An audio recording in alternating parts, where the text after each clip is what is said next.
Hi there, my name is Jim McMorran. I'm a GP from Coventry, Cancer Research UK GP and Editor-in-Chief of GPnotebook. Today I'm going to talk to you about non-specific factors and risk of cancer. These are results and situations which a GP may come across which are not obviously associated with cancer, but today I'll explain how they may be. So raised platelets are associated with possible risk of cancer. There is an acronym LEGO-C, so lung cancer, endometrial cancer, gastroesophageal cancer and colorectal cancer are all associated with raised platelet count and therefore possible cancer risk. The definitive study was a study undertaken by Bailey et al., which examined raised platelet count in adults aged at greater than 40. This showed that there was a positive predictive value of 11% for men and 6% for women for possible cancer with a raised platelet count. If a platelet count increased, a further platelet count was increased in the next 6 months, then the positive predictive value increased again, so that became 18% for men and 10% for women. In the study, Bailey et al. Revealed that in a third of cases of colorectal and lung cancer, patients had a raised platelet count before they had any red flag symptoms. Therefore, if somebody's got a raised platelet count, it has been suggested that GPs should be testing a fit test, doing a chest x-ray. If a patient has upper GI symptoms, then consider an endoscopy.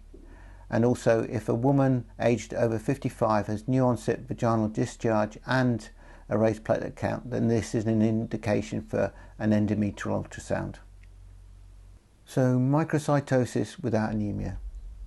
There is evidence from various studies that this scenario has been associated with different cancers. Lung cancer, colorectal cancer, gastroesophageal cancer and kidney cancers have all been associated with microcytosis without anemia. A study by Hopkins et al.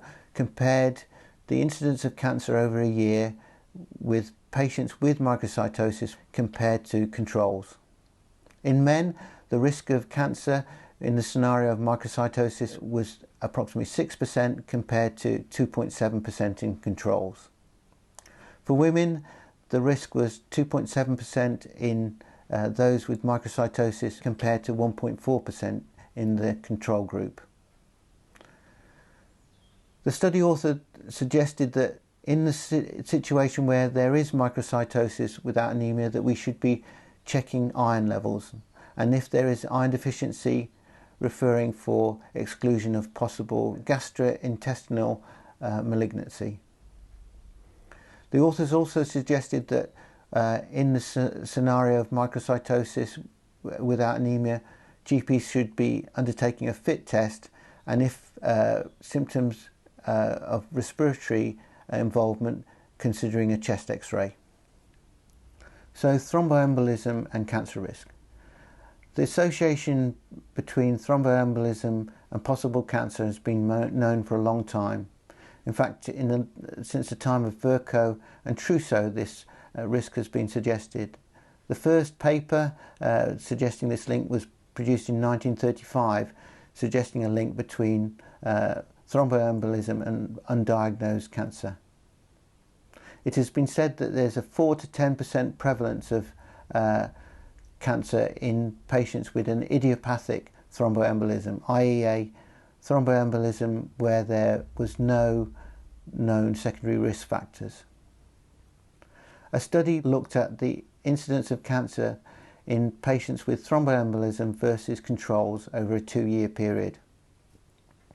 For patients who got idiopathic thromboembolism, there was a 3.66 times increased risk of cancer compared to controls. There was no significant difference for patients with secondary thromboembolism and cancer risk. NICE have suggested that if there is thromboembolism, that we should be thinking about possible urogenital cancer, breast cancer, lung cancer and possible colorectal cancer. So weight loss and cancer. So weight loss can occur early in the course of cancer or late in the course of cancer. There's evidence that for pancreatic cancer, lung cancer and colorectal cancer, weight loss can be the early presenting feature. For colorectal cancer, weight loss is not associated with evidence of a particular stage or mortality. A study by Nicholson et al. Looked at the association with cancer and weight loss and found that for patients aged 60 or more, that there was a positive predictive value of weight loss alone for possible cancer of greater than 3%, i.e. The level that we use for 2-week weight referrals. So the study suggested that the older you are and the presence of weight loss as a single symptom, the more there is a risk of having cancer. Also, if there are symptoms associated with the weight loss suggestive of cancer, this also increases the risk of cancer. GP gut feeling in cancer. So sometimes us as GPs don't know why, but we think that there's something wrong in a clinical situation, but we can't put our finger on it. It might be described as intuition, it's also described as gut feeling. There is evidence though that GP's gut feeling in the terms of cancer diagnosis is significant, so that if you examine the evidence related to referrals and you include GP's feelings or gut feelings that there may be something wrong, that if a GP feels something's wrong and the symptoms are present, then that increases the likelihood of cancer by 4 times. This shows that, you know, there are sometimes things that we cannot quantify as GPs, but we know our patients and we just feel that there's something not quite right. And in that situation, our feelings are sometimes found also to be valid as a way of helping to diagnose somebody with cancer. Well, thank you for listening to this talk about non-specific factors and cancer risk. I hope you tune in again shortly to hear more from GP Notebook TV.